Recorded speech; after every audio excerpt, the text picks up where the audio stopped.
And today's talk we're going to do so that I'm going to speak for a while, kind of during the introductory easy bit, and then Maarja will tell sort of the more theoretical semiotic concepts, and then then I may add something about other things. But yes, I'm going to start out by telling you why are we dealing with this topic of metadata. We have been working on this now for a couple of years. And as we see it, it is not that trivial a phenomenon as perhaps it is often regarded. People do study data, people do study culture and heritage and digitization, but metadata usually emerges as a topic only in the context of information science, or formal librarianism, yeah? And they have their conferences from their perspectives on that topic as a kind of pragmatical how to do it better and more effectively, how to run their database and libraries better. But we see that this could be a topic also in terms of culture theory, understanding how contemporary cultures work, and therefore we have undertaken this research. But another aspect why this is a big topic, and we are working in a film and media school effectively, so our concern is audiovisual culture, and what we see, especially in Europe, is that it's gonna get big, because what happens is that in the last few years, in Europe at least, almost all of the governments have decided to invest billions and billions of euros or other currencies into digitization of films and TV heritage. And what this means effectively is that hundreds of thousands, millions of hours of audiovisual history, representations of history, are somehow rejoining our contemporary semisphere, if you wish, and then our concern is what happens next. What does that bring about? And here are just some indications how much money is estimated to go into this. And we also see that our country, which is Estonia, which is a very small country at the periphery of Europe, in some sense presents itself as an interesting case study for two reasons. And first is the smallness of it, and perhaps also historically the relative poorness of it, in a sense that its audiovisual corpus is significantly smaller than of many other countries. So you can actually imagine digitizing it all. Yeah, so it has the full corpus of a particular representations of a particular country, and people do there imagine this. there have been plans in place to digitize everything, which means indexing and creating the metadata schemas for all of it, which means that it is not only the corpus of the data of the heritage, but also the corpus of everything in terms of the language about it. We're going to come back to it, why we define metadata as a language.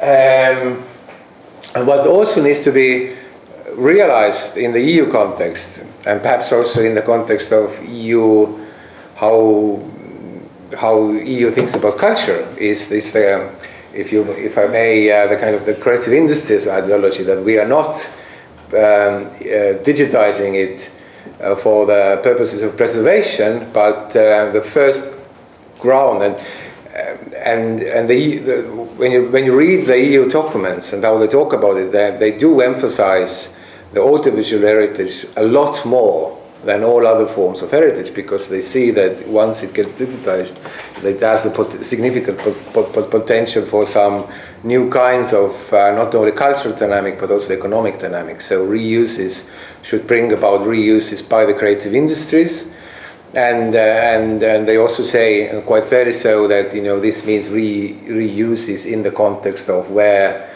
the creative industries and the educational sector meet. So the estimate is that some 60% of reuses are about some forms of education. formal and informal. So, and the understanding is also that that the digitization is, of course, it's not entirely new thing. This has been done for a couple of decades now.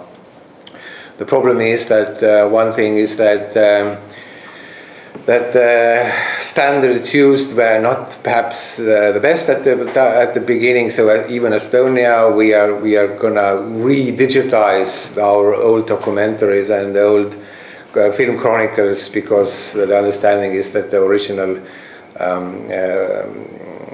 the quality of the original, how it was digitized, was not enough for the contemporary purposes. And secondly, the way public memory institutions are financed, they are all relatively poor. They don't have enough funds to do it at scale, and at the same time, the private institutions, the creative industries, again, are in Europe, in the smallish countries, don't see the immediate ways how to monetize this. So therefore, governments see that they need it. They need to do it in one go at scale, and digitize it using public money as an investment to create opportunities for the creative industries.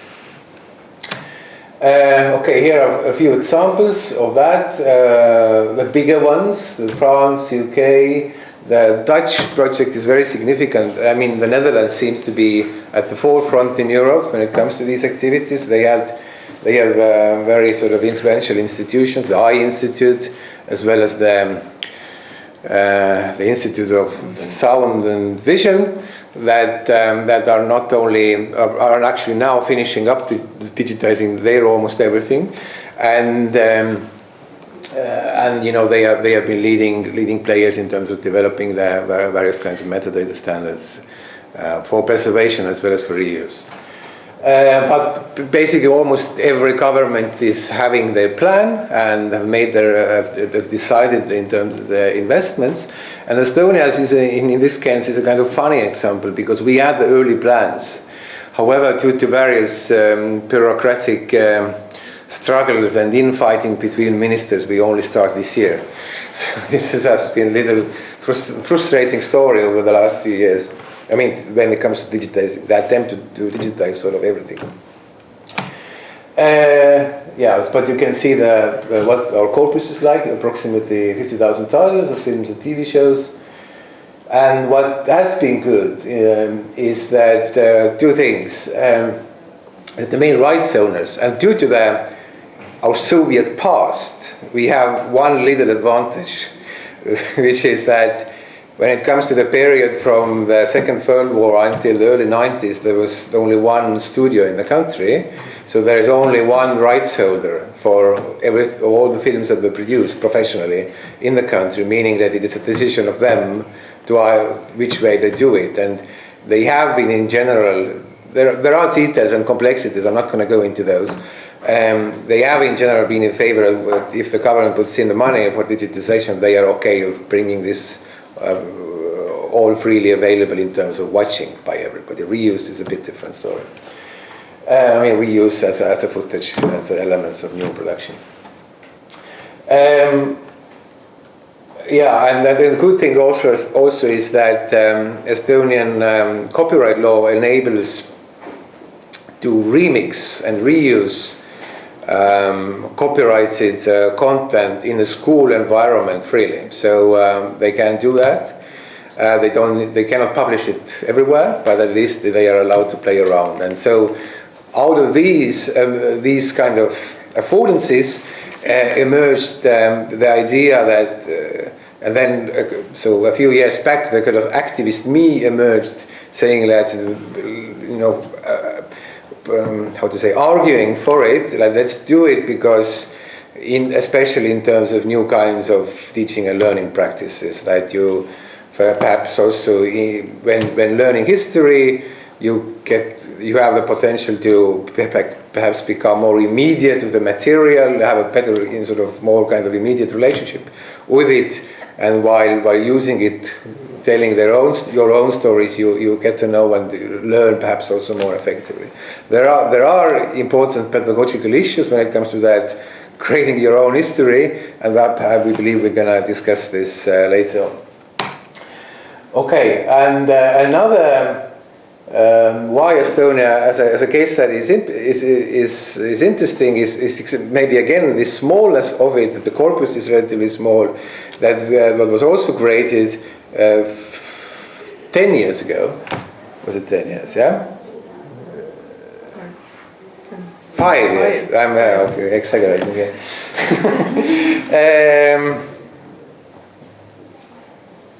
Is it 5?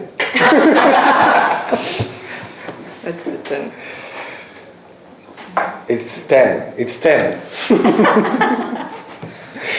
No, it's definitely 10. Yeah.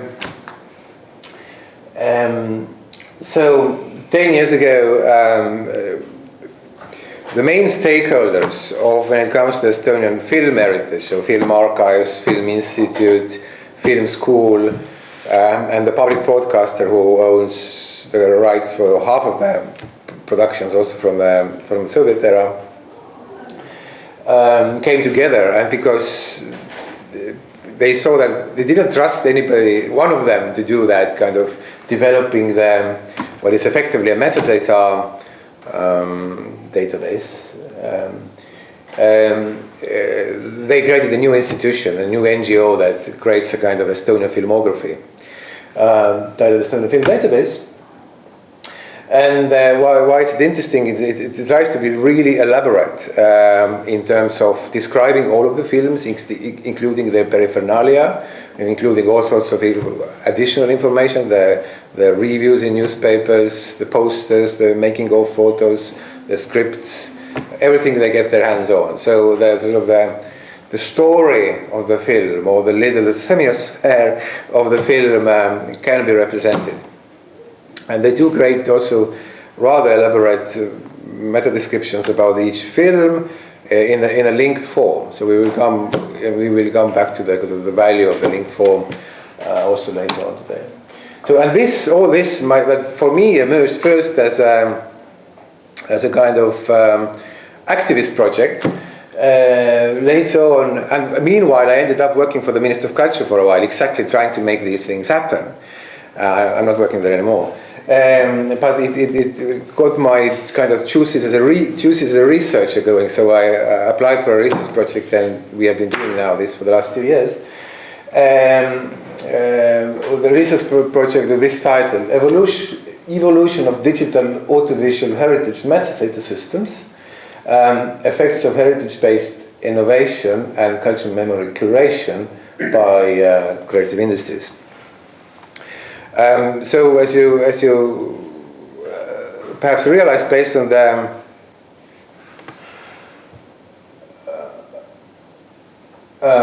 title, what is at stake here is the reuse, the innovation based on heritage. What can it be reused for?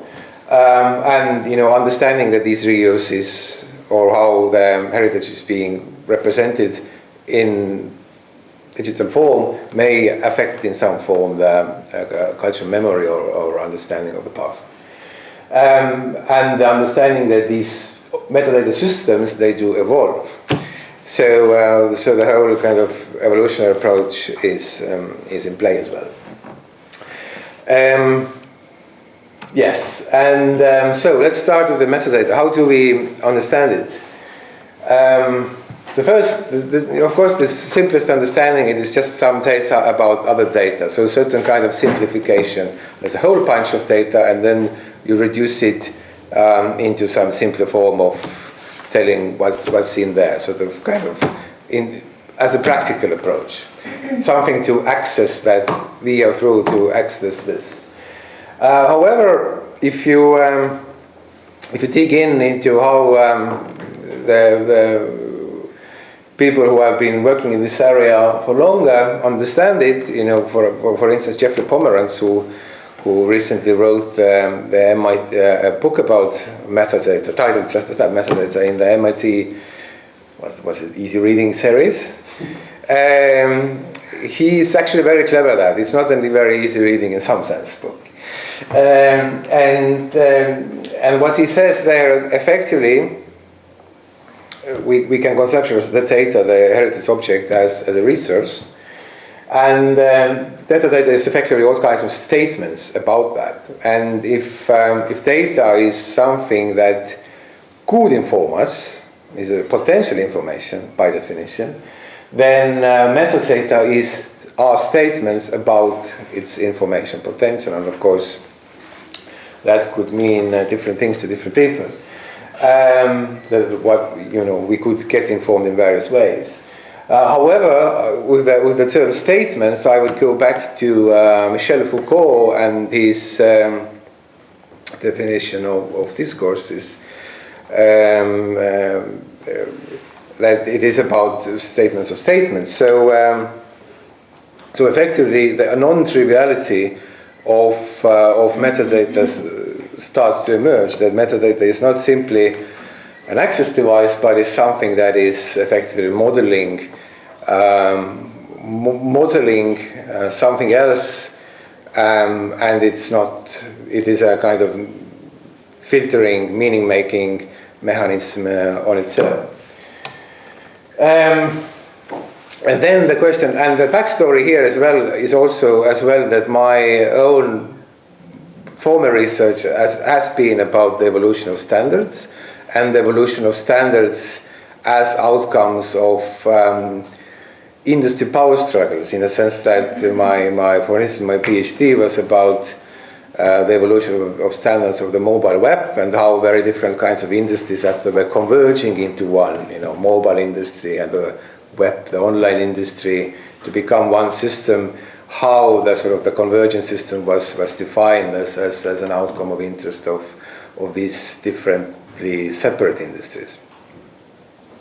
And therefore, the question that emerged is that, in some sense, in terms of metadata, we are perhaps in a similar stage as in case of the early web. There was a huge fragmentation of standards, and various kinds of different institutions were interested in making their solution the prevalent one for various purposes. And therefore, the understanding is how is the current dynamic happening, because there are different kinds of institutions with a different interest around them. I will come back to that. And why are they interested in particular designs for when it comes to modeling or filtering mechanism of heritage to us.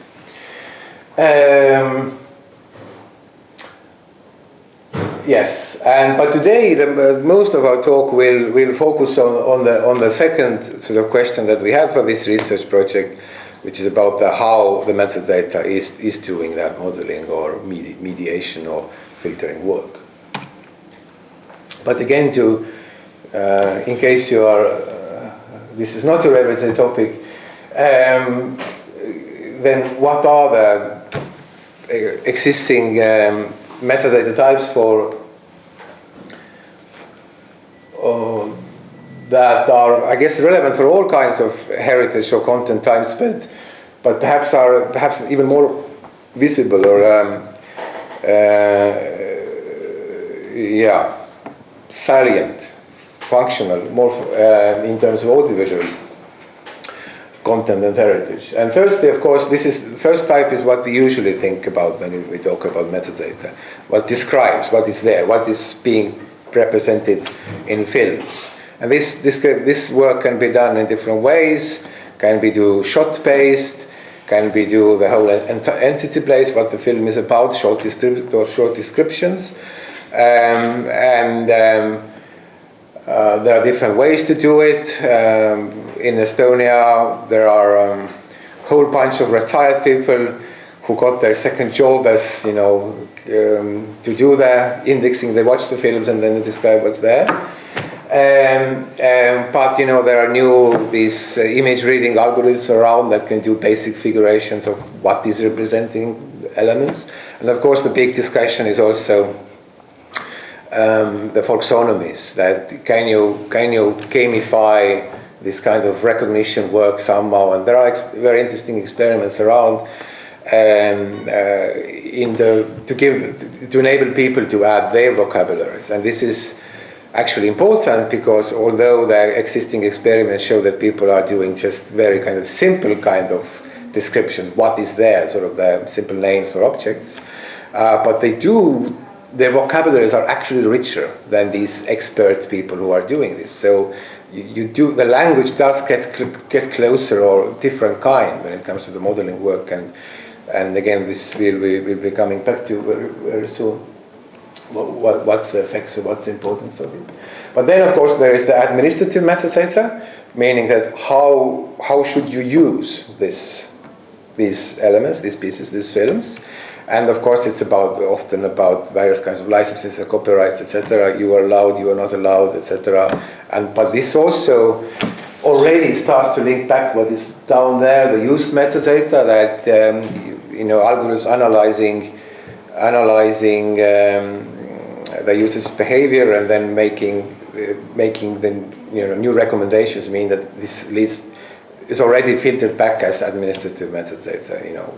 Groupings of films, recommendations and so on. Then structural metadata as a third type is effectively important, perhaps in terms of semispheric representation, in a sense that films are no cultural element is alone. They relate to other elements, such as the example in case of what I already told you, the Estonian film database that tries to relate different related elements, paraphernalia of films. What is also important to realize that there are often very different versions of films. Translations, adaptations, etc., etc. Old forms.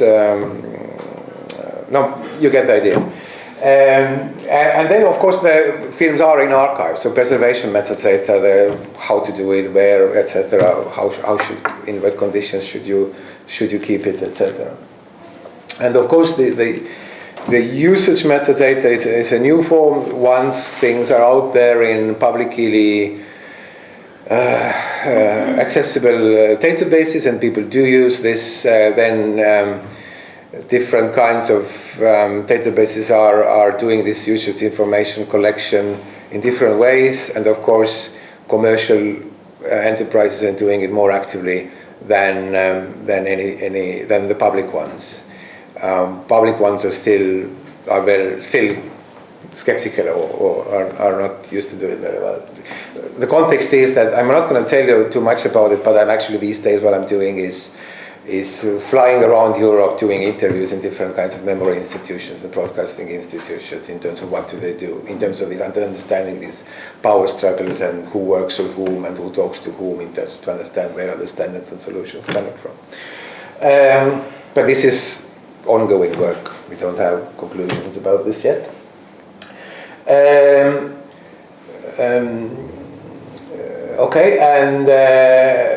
But the users metadata, of course, Netflix, etc., doing the recommendations, that they are building a lot on that.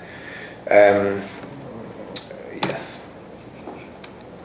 And I already mentioned that there are actually a lot of standards around, and this comes from the different kinds of institutional interests. So librarians are effectively, or archivists are effectively interested in just interoperability, so that they can move data from one database to another and talk to each other.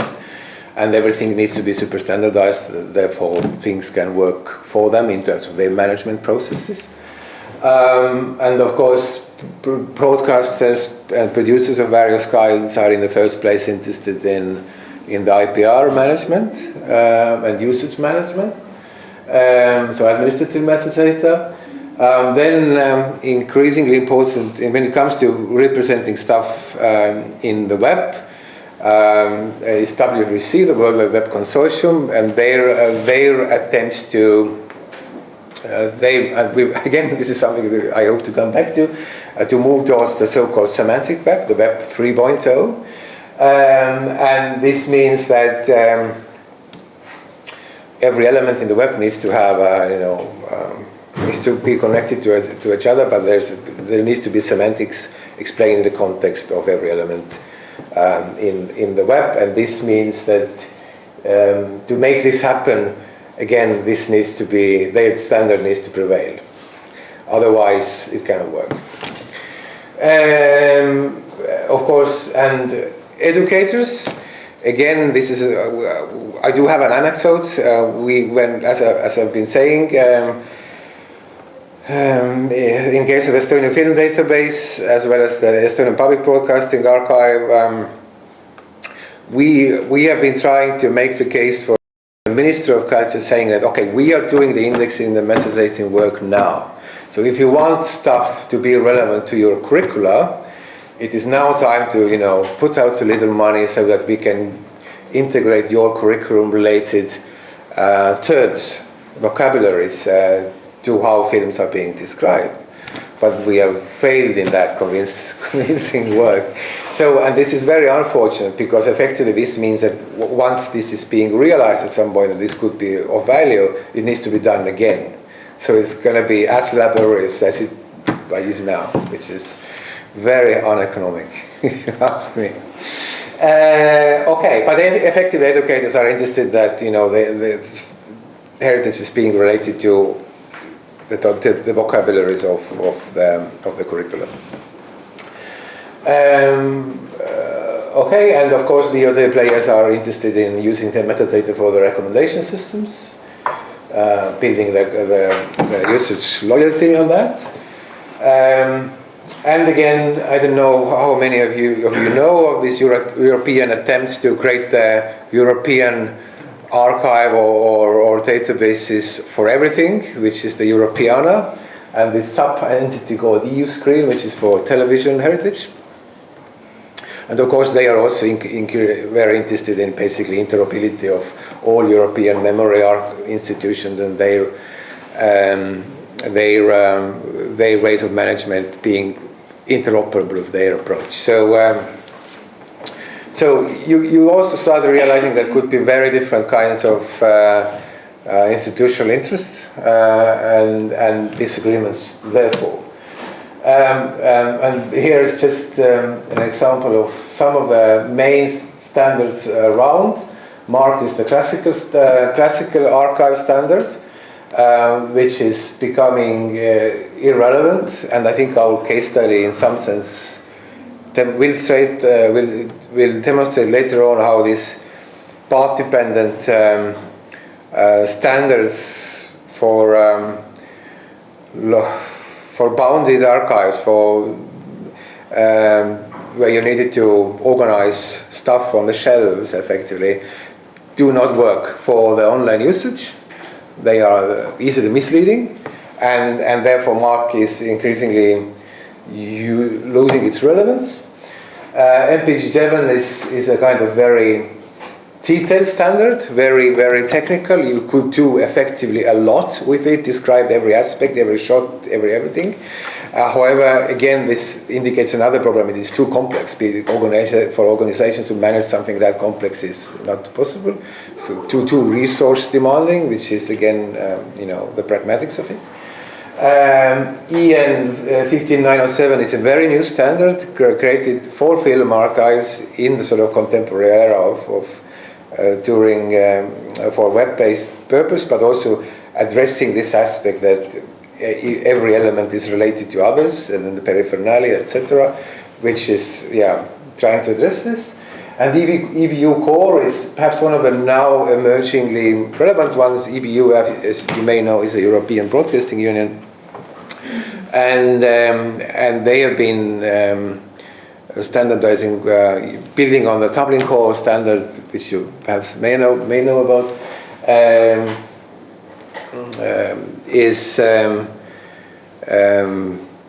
Basically, I'm going into too many details, but Schema.org is another linked data standard created by and pushed for by various kinds of search engines such as Google, etc., to give context so that their search engines will find things better in the internet.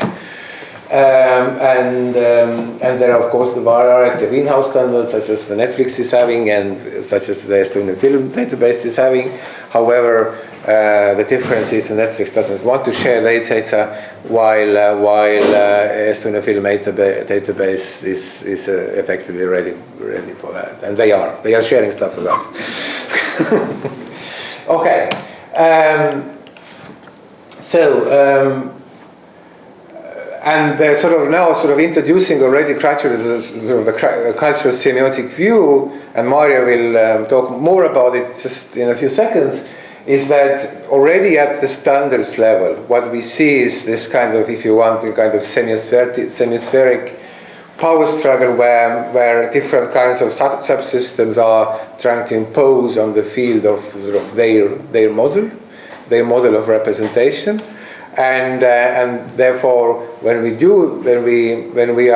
research project is about this modeling process, we start out by this kind of power struggle, if you wish, of the nature of standards, and how they might be appealing to various kinds of policymakers, institutions, etc., and not because they already know what the effect of these standards could be in terms of how archives and for what they are being purposed. So perhaps this as an introduction. Okay, I have a few more slides. So, of course, the issue is always, what metadata is doing, how is it sort of organizes the data, and therefore kind of perhaps starts to reorganize the existing cultural subsystems. So, if you, for instance, think about film genres. Perhaps relying on Neil, who is perhaps the most known theoretician of the work of film genres, or where they're coming from. And genres are effectively always being kind of marketing devices and sort of, but have been always also evolved via copying the successful examples. So this is how genres have been evolving. But now we have Netflix, and you don't see this anymore when you use Netflix these days. But this is from a couple of years ago. Dark tearjerkers featured in the strong female lead, visually striking witty comedies, dark independent dysfunctional family movies, etc., etc., etc. Somebody kind of re-engineered, and this is effectively metadata based. So they have an index called dark and tearjerkers and strong female lead. They have something like that, and then they recombine those. Somebody kind of how to say contra-engineered this, how they create these genres, and calculated that Netflix effectively has 86,000 such genres. They don't show you this stuff anymore, but it's actually, they do a little. But it's still actually how this works. So you get recommendations based on these kinds of combinations of things. But do you think that's because it's less embarrassing to know that you've watched something like this before than it is to know that you're into dark, independent, dysfunctional families? I guess that it's just quite obviously amusing. So it's like, I don't know. I've tried to approach Netflix to give me an interview, and I continue these attempts, but I haven't achieved this yet.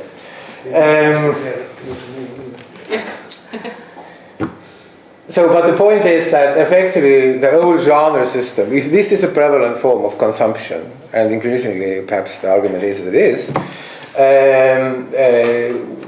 what do we see? This kind of metadating different modeling of the corpus of what is there, meaning that our existing genre system is dying. Or because we also know that Netflix is doing their investment decisions based on those. And I could tell you more about it, but perhaps this is not today's topic. They actually have been telling, they give the information bit by bit, but occasionally they have been telling how they are, what their users are like, and what are their sort of groupings, sort of paths that they are following. Okay, but that was my introduction, our general approch, and Maarja will now be more detailed about the semiotics of it. Mm-hmm. Thank you. I always forgot to ask John how much I should introduce Lotman. so I ended up having a picture of him. That's Everybody here has read Lotman, don't you worry about that. So that's what I got from your introduction as well, so we can get right to the point. So in Lotman's and Tartu Moscow School's framework, metadata, or the structure and vocabulary, are a language, regarded as a language, which is in principle a synonym of any science system which uses science to establish communication or to facilitate communication. But given that metadata as a language is not autonomous, but it needs another language, a language to describe, it's more clearly a meta-language, an independent language. And in one of his earlier works, The Structure of the Artistic Text, Lotman also stresses that the modeling influence of the meta-language on its object is inevitable. And as it's indeed the modeling effect that we are interested in, we'd bring in two more, or a set of two more notions. More clearly, it's modeling system and the secondary modeling system. So it was for political reasons, of course, that Lotman and his colleagues couldn't use the notion of science system or semiotic system, because semiotics was obviously forbidden during the Soviet times, but what they could use was the meta-language of cybernetics. So modeling system comes from cybernetics, but the secondary modeling system has been regarded as perhaps a trademark of the Tartu Moscow School, or one of their very own notions or concepts. So modeling system, the structure of elements and rules of their combination, which exist in a state of fixed analogy to the sphere of cognition. And then secondary modeling systems they propose are a good way to understand systems that are based on the natural language and accumulate additional superstructures. So the most common or most prevailing example, of course, is the arts. But we proposed that we could also see verbal metadata as a secondary modeling system, because it is based on the natural language, using, of course, a limited set of functions of the language, a limited set of elements. But it's clearly modeling its object. But furthermore, what's interesting for us is when we talk about arts as secondary modeling system, it goes that the extra-textual reality is translated into the language of art. So, and given that there are no, no exact equivalence between these languages, we have effectively a situation of untranslatability, or this, the results of this translation process are inexact, non-trivial, and thus are, can be perceived as creative. But in our case, let's say we're most interested in this case study on newsreels, or these documentary pieces from the 1930s. What we get is a historical event is translated into the audiovisual language, manifested in cinematic frames, etc. And then this audiovisual piece is in turn translated into the language, verbal language of metadata. So we have this triple, in a sense, triple level modeling here. Okay, now there's still another terminological problem. Lotman, in the same text, structural language, the artistic text, distinguishes between three types of languages. So there are natural languages, which are primary modeling systems. Then he brings out artificial languages, and then thirdly, the secondary modeling systems. So we might argue whether metadata is an artificial language or indeed a secondary modeling system, because artificial languages are the ones that are created by humans, and for example he includes the meta-language of sciences there, which is again a point of discussion. Artificial languages are characterized essentially by linearity and the ability to translate back. If we translate something into this metalanguage of science, we should be able to translate it back into the original material. It could operate as this in natural sciences, but probably not in humanities that much. Maybe it's rather, yes, we talk in terms of metadata, it's the machine-generated metadata that could fall into this category of artificial languages. But when we talk about the keywords and tags added to the material, seems to be rather the secondary modeling system. And indeed, the practitioners in the archives very often see metadata simply as an artificial created language or system whose goal is to be as exact as possible. And this modeling effect is very often overlooked. But that's what we like to concentrate on. So metadata could be seen as both, or kind of in the scale moving back and forth. Brought here two examples. So this is a larger thing. In general, it's based on the metadata of the Tate Gallery in London, and there's this machine-generated metadata on colors. There's an Australian, Geoff Hinchcliffe, who has created, based on as Tate gave their metadata freely on the internet, and he created this application. You can see, organize and browse the collection by the colors, and you see how many paintings or works are related to or realized in a certain color. And there are of course other things, but here we see the machine-generated metadata in an artificial language. But when we get here, for example, is this German Museum of Art, the Staden Museum, where you have, for example, a painting by Henri Matisse, and we have here keywords attributed to this painting in order to bring to the picture also associated works.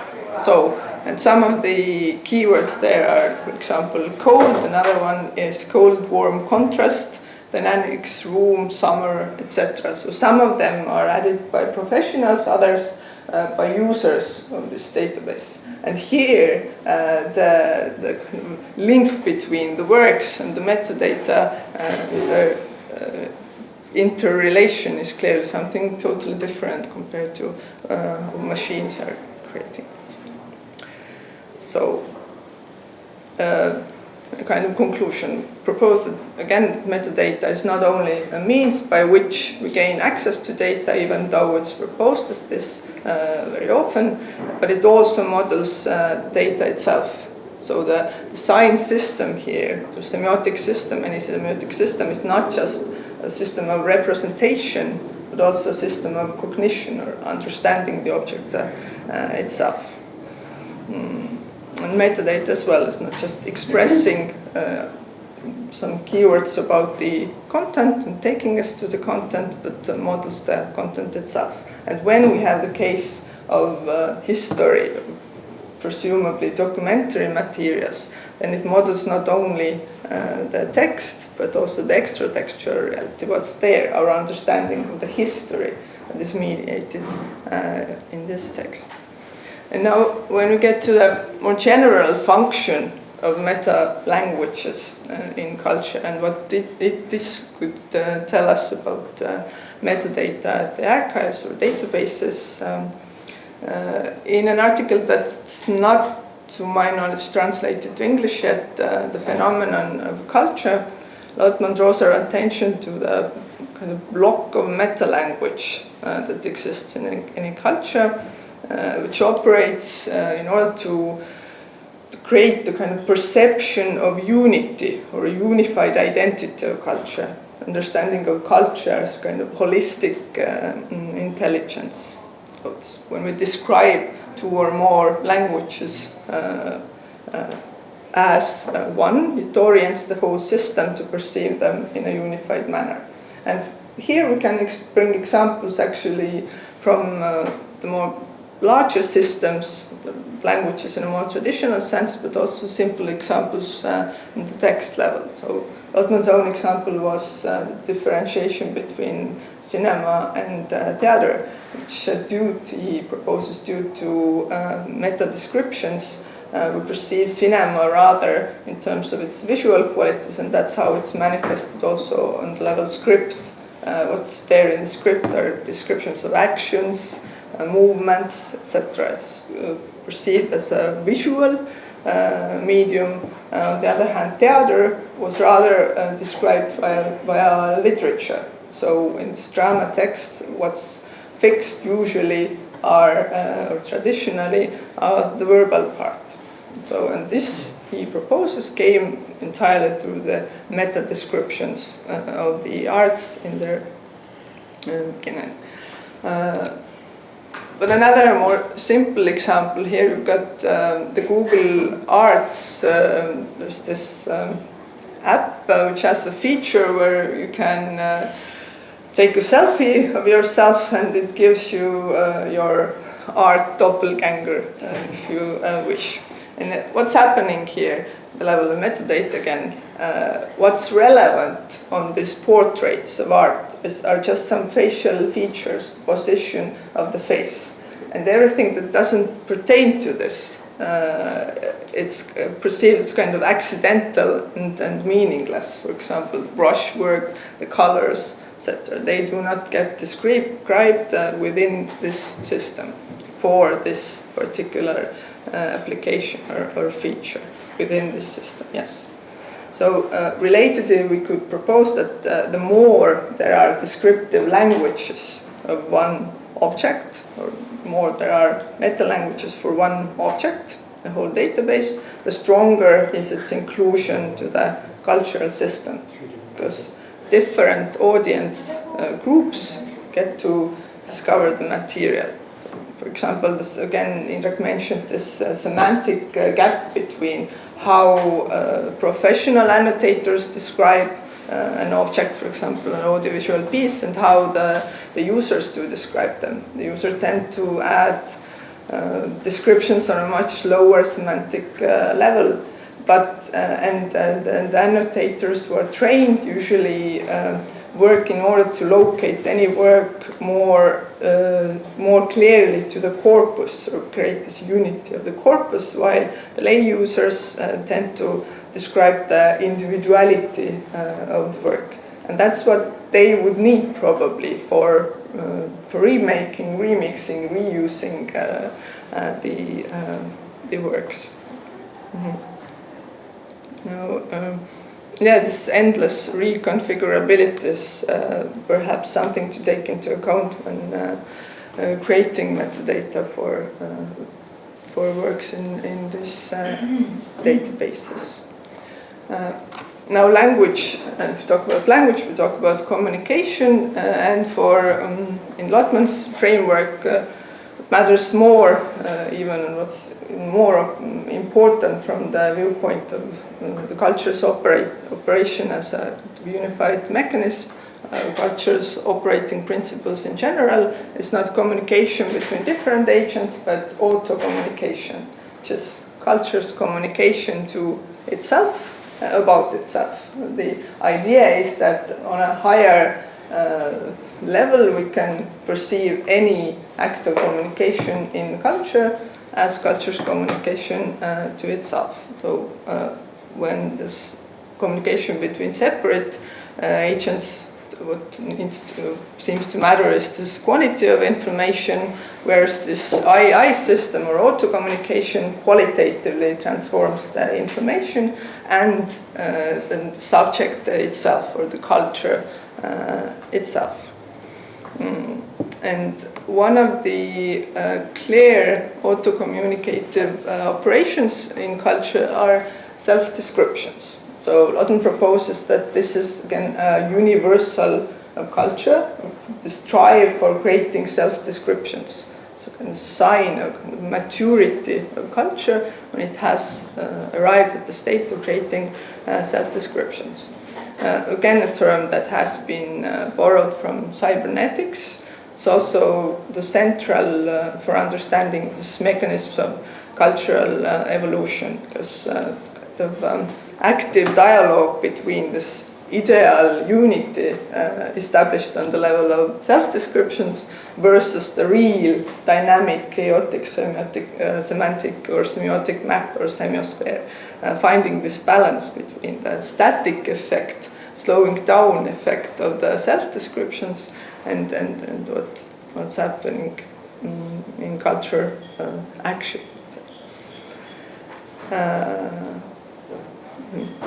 So, and you can also describe this balancing or two opposing tendencies. So one thing is this diversification of metasystems or metalanguages, and the other is this diversification of cultural subsystems. And their balance is what determines the strength of culture in general, because the let's say, hypothetical case of the winning of metasystems over the cultural subsystem would result in the culture being perfectly described but perfectly static.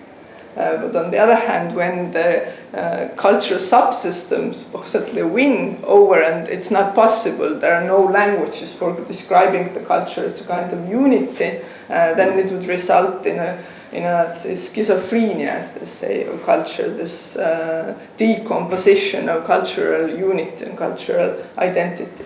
So there's this constant balance or balancing of these opposite tendencies. And that's also something that those aggregating platforms like Europeana need to take account. So one thing is finding those strict and interoperable metadata standards in order to create this unified perceptions of our cultural heritage. And the other thing is keeping this individuality of different meta-languages that are more close to the material itself, because that's where the creativity is also sourced. As well as for the different ethnic cultures or national cultures, how they describe those example, things. yes. So the strive for finding this unified European identity is something that's kind of actual at the moment and important perhaps from some perspectives, but at the same time is keeping smaller identities is another thing. Mm-hmm. And this, again, the balancing between creativity and preservation is something that's happening not only in the theoretical discussions of culture development, but also in this contemporary research into digital archives. And Jamie Baron has employed the term archive effect, which again draws our attention to the tradition of the perception of archival material as evidence and how it ceases to be so, and in that archival effect takes effect, or we can talk about archival effect when the user perceives something as belonging to another context. So then the archival effect is established. So the meanings and the memory do not lie or stay in the media, the footage itself, but the meanings are created in the usage, reusage, remixing, recontextualization, etc. And this is determined by metadata. So, and against this background, we have created or written one article, done one small study on limited material of this Estonian film database that Indrek already showed you. And the comparative case we took from this analytic bibliography of Estonian journalists. And we chose a period 1935 to 1939, right before the Second World War, and comparing on the one hand newsreels, and the other hand articles from a newspaper in Postimees, the same period. So you see that the quality of the material is quite different. So it's quantity, yes. quantity of the material is quite different. Postimees was a re-established newspaper already by that time. It's the biggest one in Estonia, located in the southern part, in the second largest town, Tartu. Whereas newsreels, there was actually this cinema law that constituted that before every screening of those fiction films, there had to be one newsreel, which resulted in this growth, exponential growth of production. But still, of course, the numbers are much smaller. And you see, we looked at the material itself and then the keywords for describing them on these databases. And here you have the, say, clouds or keyword clouds for both of the corpuses. So, and as I said, this Estonian film database is modally very rich, and it's kind of oriented towards the general user, or very broad set of users. Whereas the other database, which belongs to this Estonian Literature Museum, is actually targeted towards the academic community or the researchers. So effectively, they actually do not describe each article piece by piece, but what they do, they just determine the UDC index, which is this Universal Decimal Classificator Index, and the actual keywords are generated automatically. And as we'll see a small example afterwards, sometimes the keywords are actually inadequate and they do not are not found in the article very often, itself. sometimes. Even very often, yeah, this inadequacy is there in place. But this is also, let's say, a characteristic number that over 71% of the keywords appear only once in this film database, which again shows that the creation of a unified corpus is there much less, and each film is like an individual piece, whereas in this BBS or the other database, this number is 43, so much smaller. But when we take a look perhaps on this most recurring keywords, then from in this film database, the top keywords pertain to the decades. So there's the separate, the decade and the exact years, a separate category for describing them, which is also can be seen as a kind of try to model the user interest towards this, what the decade might have looked like in the 30s. So, for example, several things do not, like fashion, the way streets look, do not change every year. So we can see a film or a newsreel from 37, 39 as kind of representation of the 30s, decade of the 30s. So as these were just on the right top and very much overrepresented compared to everything else, these have been removed from the picture. But yeah, the temporal layer dominated the film archive, whereas it was the spatial aspect that dominated the newspapers, because they are so clearly part of their day, their contemporaneity, don't lend themselves easily for representing larger periods, right? Just what they seek to do, as we know, is just mediate the newest developments, and that's why also the local municipal administration was the almost most often represented keyword with the sub-keywords. And it's also seen to model this interest tied to places. So you can search for your own town or your own village, usually towns from the Tartu as the most represented, and growingly to the smaller ones.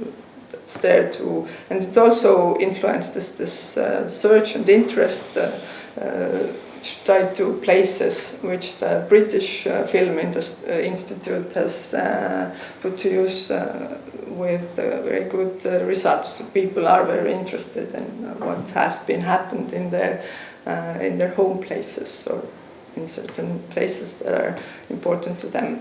So, whereas in the film database, the places tend to be much more specific. You don't name Tallinn, even though, which is the capital, even though actually most of the newsreels take place in Tallinn.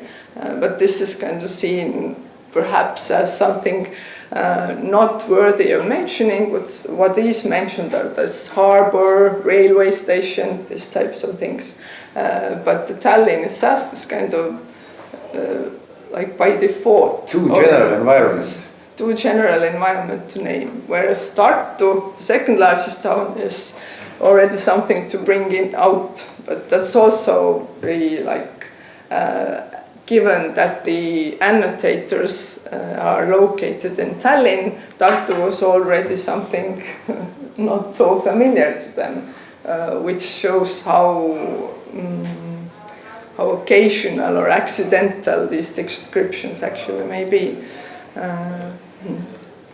Now, politics is manifested mostly through visual events, the head of state arriving somewhere, leaving from some place, different visually appealing events. And on the film database, whereas on these newspapers there was this political coup that took place in Estonia at that time, and those national level political events were actually not mediated very much. There was a propaganda office that reviews whatever was published in the papers. So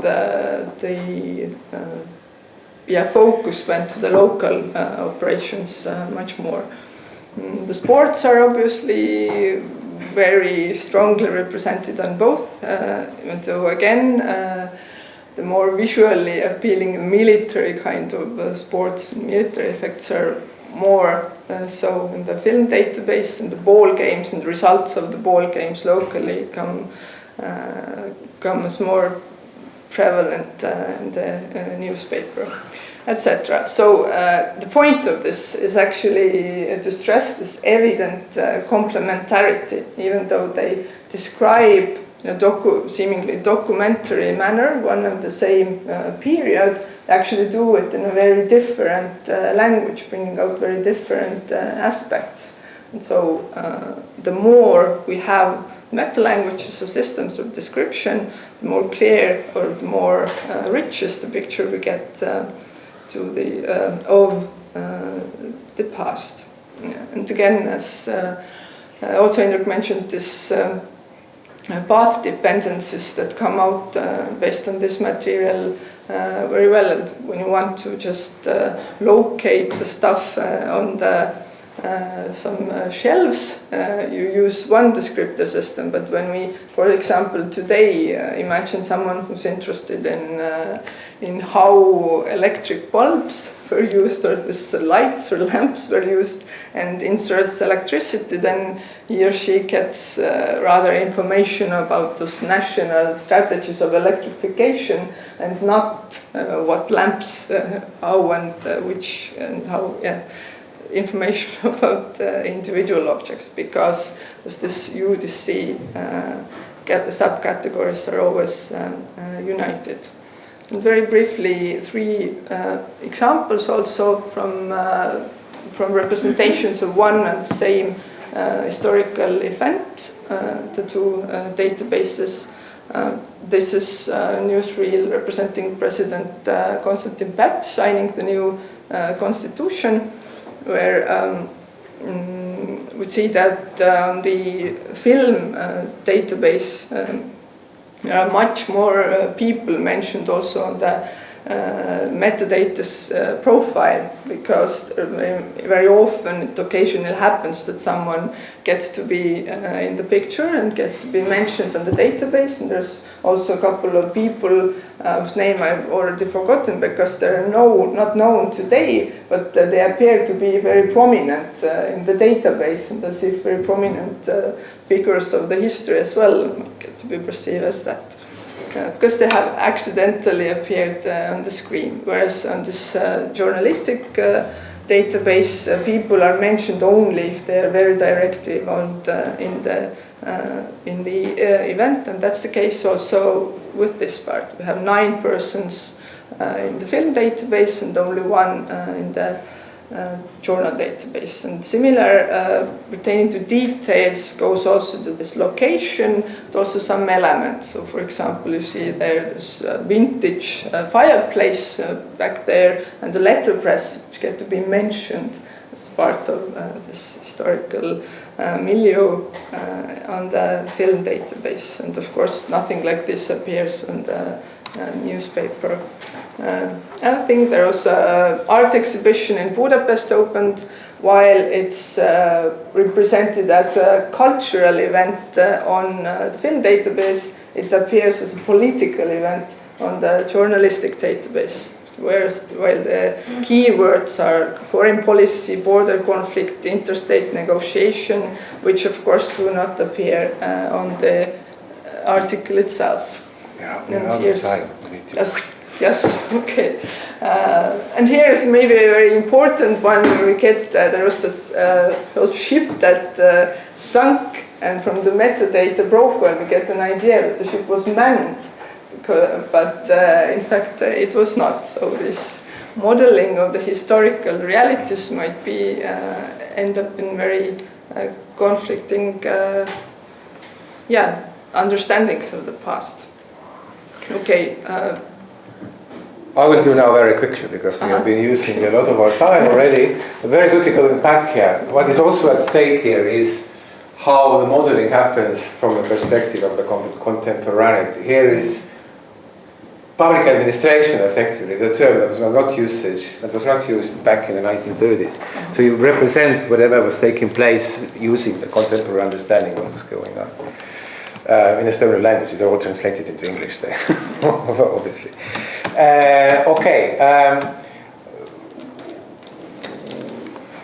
Very quickly about something else.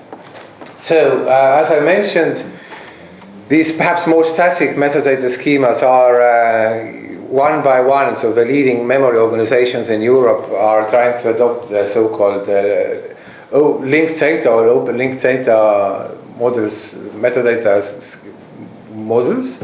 And what is at stake here is, on the one hand, it is dynamically changing. So this is how it would work in terms of W3C. This is Mona Lisa, and this is whatever else kind of is related to that. In which museum it is, what's the title, who's the creator, and you could create a whole bunch of links about contextualizing this painting. However, here's Bob, say hello to Bob, who is characterized by, he's a person, his birthday, this and that, he's interested in Mona Lisa, and knows Alice, and knows a whole bunch of other people.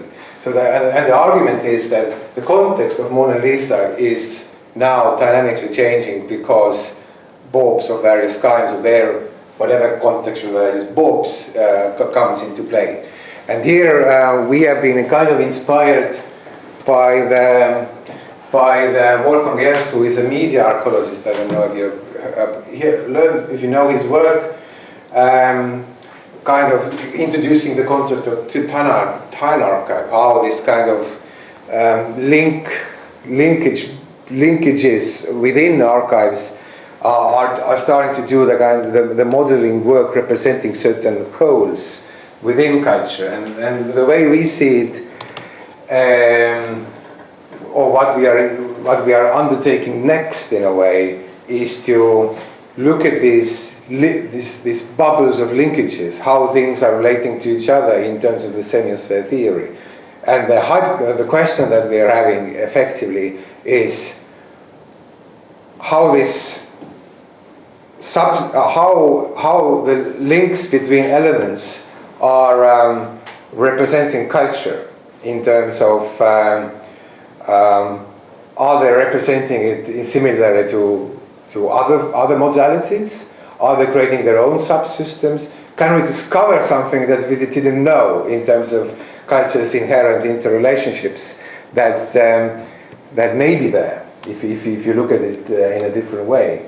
So yes, the research we are going to undertake in the autumn is kind of combining the method of content analysis, corpus analysis, and link analysis to see. And this is a very brief example. So here is a film that came out last year. All of this is Estonian, so sorry for that. But and here it was a good example because actually the metadata sets were relatively short compared to many other films. And here is a school called. So and here you get all the other films describing schools. And but in a similar way, you could connect it to other films via place names, via objects that are via people that are in there. And what we are interested in, can we discover these? What kind of subsystems can we discover in this way? Because how to put it?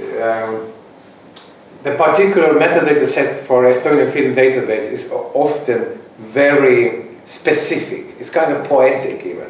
The guy who's created this was, in his attempt to represent really well, he has occasionally created this very peculiar kind of poetic language. I mean, this doesn't really, young lovers, in another way, those are in love.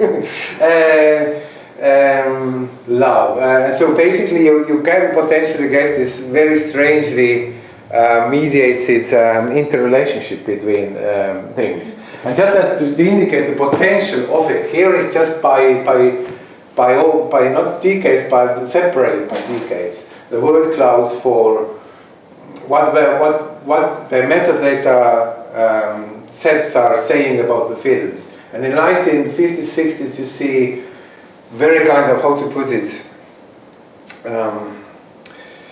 emphasized